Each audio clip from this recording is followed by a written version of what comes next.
I've annotated this field with a private access modifier. Now, I could certainly make it public.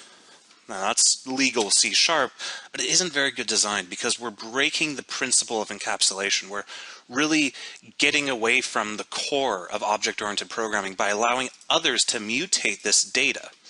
So what do we do?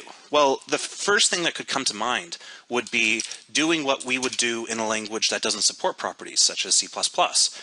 We would make what are called accessor methods. So we would say public string getName and public void setName. And so now we have controlled the access to this data.